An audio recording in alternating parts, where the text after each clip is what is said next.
La Coupe du Monde commence dans quelques heures, enfin. Pour toi, quel est le scénario parfait? Lionel Messi qui remporte la Coupe du Monde 2026 après avoir remporté celle de 2022, donc il fait le back-to-back. Ou alors, Lamine Yamal qui remporte la Coupe du Monde 2026 à seulement 18 ans ou bien 19 ans, près de 19 ans. Ou encore Cristiano Ronaldo qui remporte la Coupe du Monde à 41 ans après à son 6e passage. Pour toi, quel est le scénario parfait?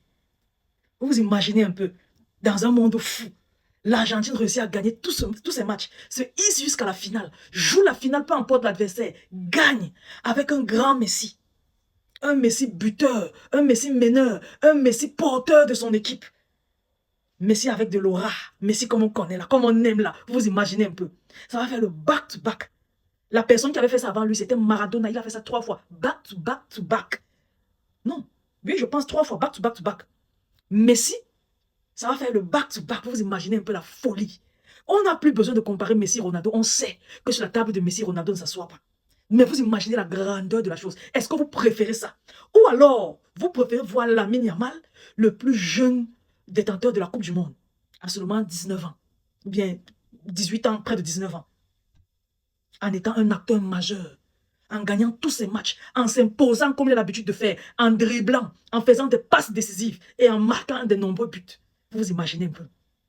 Est-ce que c'est le scénario-ci que vous préférez? Ou alors, il y a un troisième scénario, le pépé Cristiano Ronaldo, du haut de ses 41 ans, bientôt 42.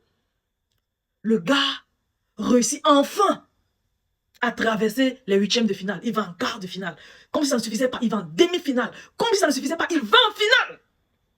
Et comme si ça ne suffisait pas alors, mais pas alors. Il joue la finale et il gagne. Qu'il soit buteur ou pas. Qu'il fasse des dribbles bizarres comme il a l'habitude de faire là ou pas. Qu'il joue le football catastrophique qu'il vient de jouer durant les 2 matchs amicaux que le Portugal vient de jouer ici là ou pas.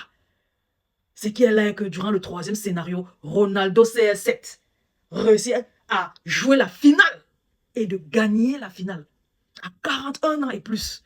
Pour vous, quel est le scénario parfait?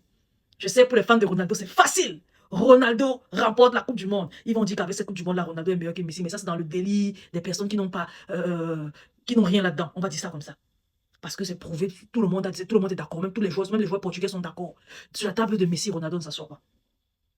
Est-ce que l'exploit de voir Lamine Yamal soulever ça à 19 ans, qui va sûrement enchaîner avec le ballon d'or, est-ce que c'est le scénario que vous préférez? Ou alors les anciens, les amoureux du GOAT, qui n'ont pas encore laissé partir le GOAT pour embrasser Lamine Yamal, qui préfèrent encore voir le GOAT gagner face à Lamine Yamal, veulent voir le back-to-back. Ceux qui vont me dire, je préfère Messi là, c'est le back-to-back que vous voulez voir, ou bien c'est juste parce que c'est Messi. Imaginez-vous que ce n'était pas le back-to-back. Vous aurez laissé Lamine Yamal gagner, ou bien vous aurez préféré que Lamine Yamal gagne, ou bien que Messi gagne une 2e coupe, que ce soit pour le back-to-back.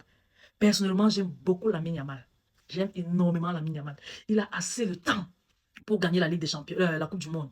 Et il a commencé très tôt. Bon, il peut jouer 6 Ligues des Champions, 6 coupes du Monde comme Cristiano Ronaldo. Il a commencé beaucoup trop tôt.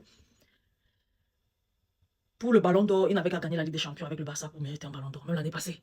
Moi, je ne veux pas dire que pour qu'il ait le Ballon d'Or à 19 ans, il aurait dû avoir ça à 18 ans l'année passée. Sauf qu'à la finalissime, à la finale, il n'a pas réussi à battre le Portugal. On va se dire la vérité. Et il n'a pas réussi à mener son équipe en finale de la Ligue des Champions et gagner la Ligue des Champions. C'est aussi simple que ça. Donc, pour vous, quel est le scénario parfait? Personnellement, je suis de l'ancienne école.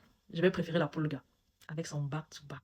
Mais si ce n'était pas le back-to-back, si c'était qu'il avait gagné en 2018 et que la France avait gagné en 2022, et qu'on me disait entre Lamine Yamal et Messi, tu veux voir qui gagnait la Coupe du Monde, j'aurais choisi Lamine Yamal. Mais comme il y a une histoire de back-to-back, si la Polga fait le back-to-back, je serais tellement heureuse que je ne sais pas. Parce que je sais pas, la fierté que j'étais censée à recevoir, la façon dont je devrais être heureuse et célébrer la Coupe du Monde 2022, j'ai comme l'impression que je ne l'ai pas encore fait. Peut-être la Coupe du Monde 2026, c'est là qui va me pousser à tout célébrer en un temps. Je ne sais pas. Mais pour le coup, moi, je choisis Lionel Messi. Dites-moi en commentaire, quel est votre scénario parfait? Je préfère le back-to-back de Lionel Messi. Les gars, partagez la vidéo au maximum, laissez vos différents avis en commentaire, surtout abonnez-vous à la page. Je vous aime beaucoup. On se dit à la prochaine. Bye bye.